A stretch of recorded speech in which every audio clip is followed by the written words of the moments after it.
The Bible doesn't speak about a universal God. The Bible tells us the story of the creation of the people of Israel. What if the Bible's biggest secret has been buried for 2,000 years? In the Bible, there is not the apple. A translator's shocking claim, tears and all, says we've been fed a lie about God himself. When the Bible talks about the Elohim, doesn't talk about the universal God. On Joe Rogan's podcast, bold ideas like this ignite debates that echo far beyond the mic. When atheists talk about religion and they criticize organized religion and criticize the Bible, they talk about things that are in the Bible that seem preposterous. We're diving into ancient texts, hidden meanings, and a cosmic twist that could rewrite history. This isn't just talk, it's a revelation unfolding. Stay with us, you won't believe what's coming.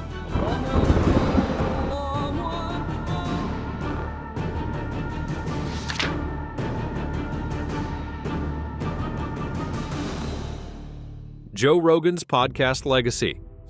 I have kids and I lie to them. I get high around them too. People say you shouldn't do that, but they don't see it. So how does a comedian end up hosting chats that make you rethink history? When I was young, I was absolutely convinced that I was going to be a loser. Mr. Joe Rogan, give him a hand. Joe Rogan. Joe Rogan. Joe Rogan. Joe Rogan. Joe Rogan's Joe Rogan Experience, or JRE for short, started back in 2009, and it's been a wild ride ever since. Let's take this guy who's never even thought about being a commentator and make him our commentator. What began as a dude riffing with his buddies has blown up into one of the biggest podcasts on the planet. Millions tune in to hear Rogan's gravelly voice tackle everything from UFC knockouts to mind-bending psychedelics.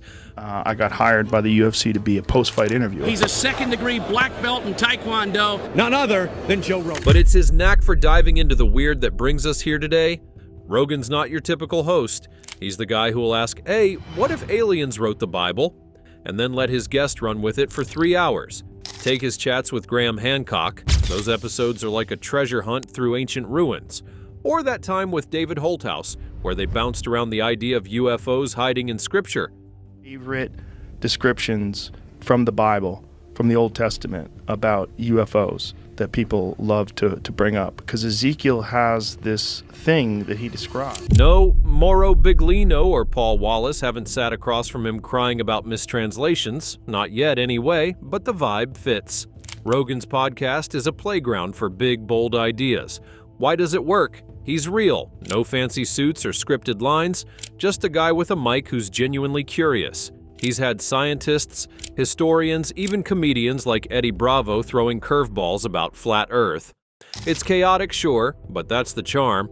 Ever wonder why a Fear Factor host gets more traction than a professor? It's because he's not afraid to sound crazy, asking the questions we're all thinking. And when it comes to shaking up ancient stories, that's where our Bible tale kicks off. But who's behind this Bible bombshell that's got us hooked? Let's meet the minds brave enough to challenge 2,000 years of tradition. You won't want to miss this. Who are Mauro Biglino and Paul Wallace? All right, let's talk about the two guys stirring the pot, Mauro Biglino and Paul Wallace. First up, Biglino. He's an Italian translator who spent over 10 years hunched over ancient Hebrew texts for Edizioni San Paolo, a major Catholic publisher. This wasn't some basement hobby. His work was printed in official interlinear Bibles. But here's where it gets juicy. He started noticing things in the Old Testament that didn't line up with the one God, big beard story we all grew up with. He's not a wild-eyed theorist either.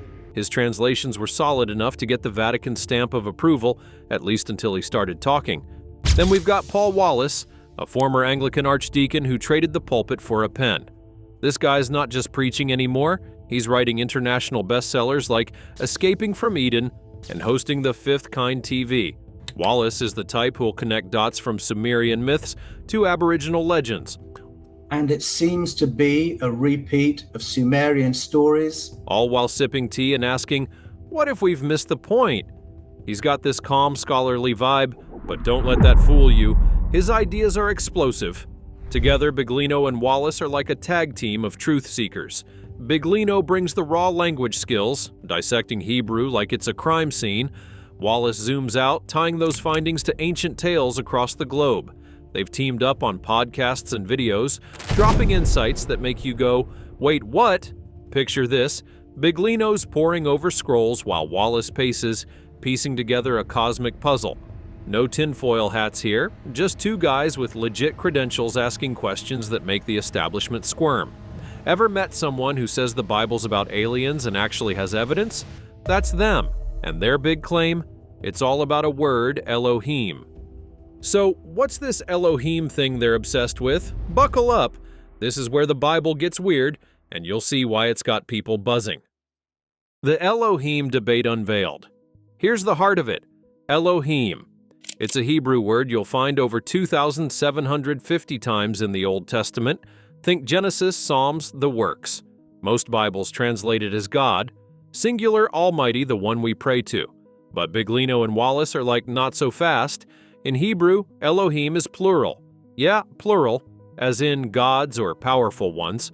So why is it always one dude in the translations? That's the million-dollar question. Biglino's take is straight up wild. He says the Bible isn't about one God, but a whole crew. The Elohim. Yahweh, the name we slap on God? Just one member taking orders from a big shot called Elyon. Imagine a cosmic hierarchy. Elyon's the CEO, Yahweh's the regional manager, and humans are the interns. Wallace jumps in, pointing to Genesis 1:26. Let us make man in our image. Us? Our?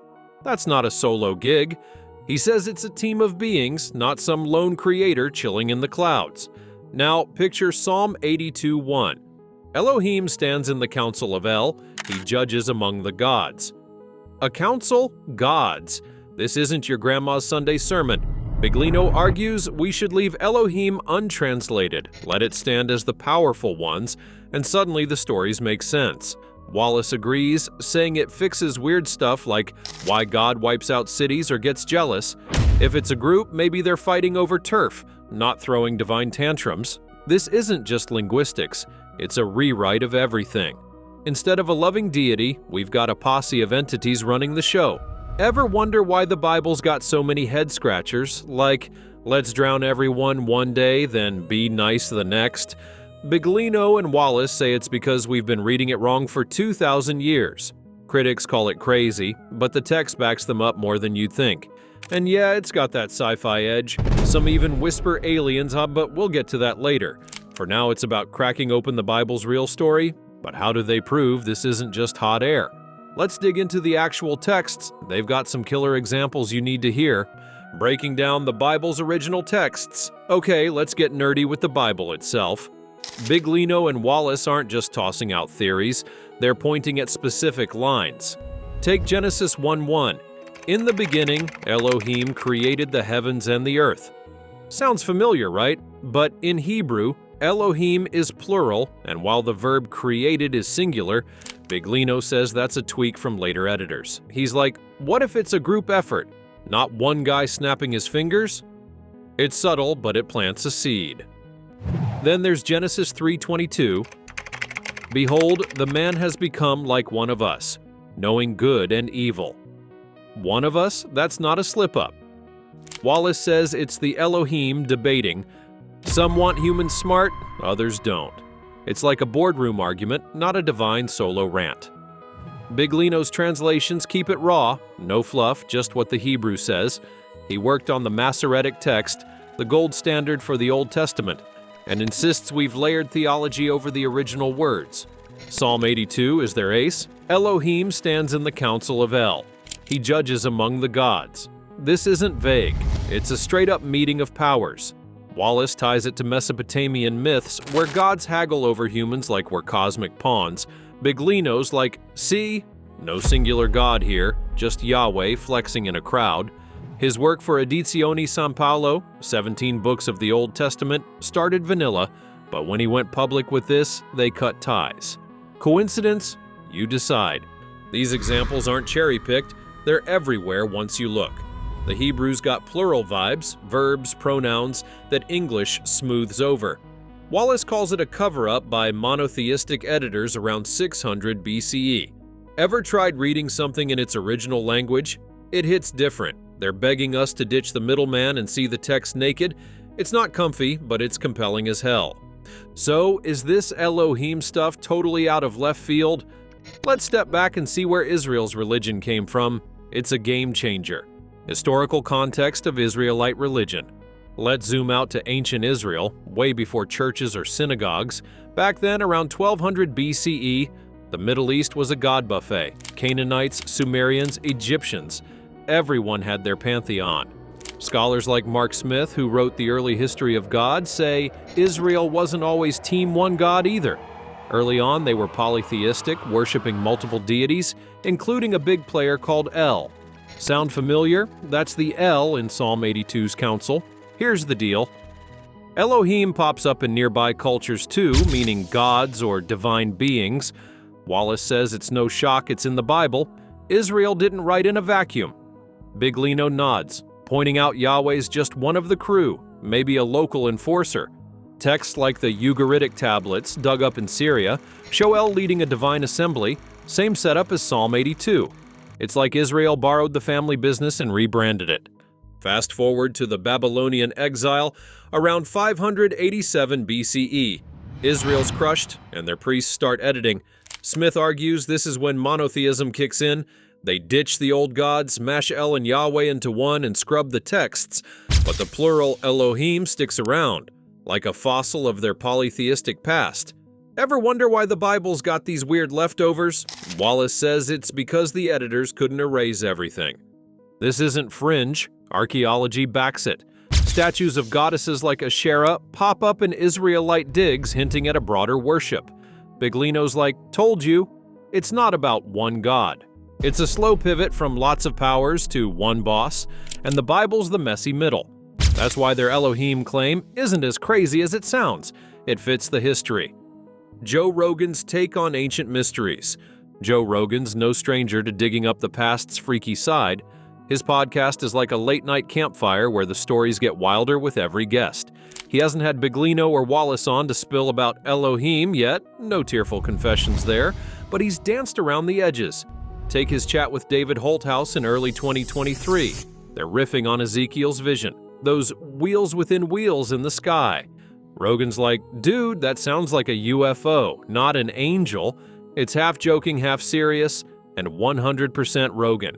Then there's Graham Hancock, a JRE regular.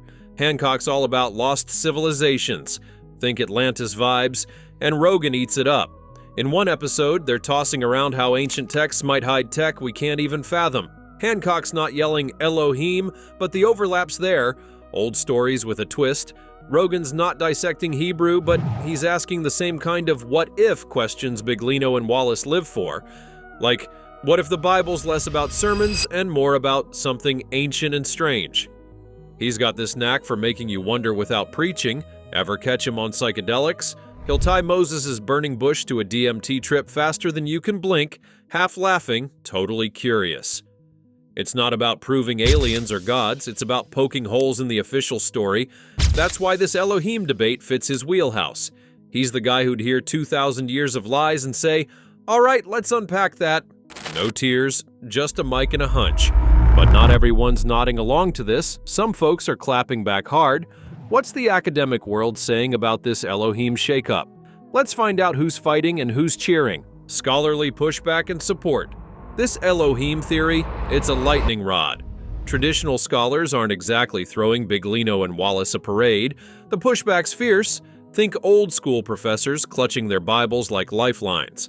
They say Elohim as plural isn't news, it's a plural of majesty, like how kings say we to sound fancy. To them, it's still one God, just flexing linguistically. Guys like Michael Heiser, a big name in biblical studies, argue it's a title, not a head count.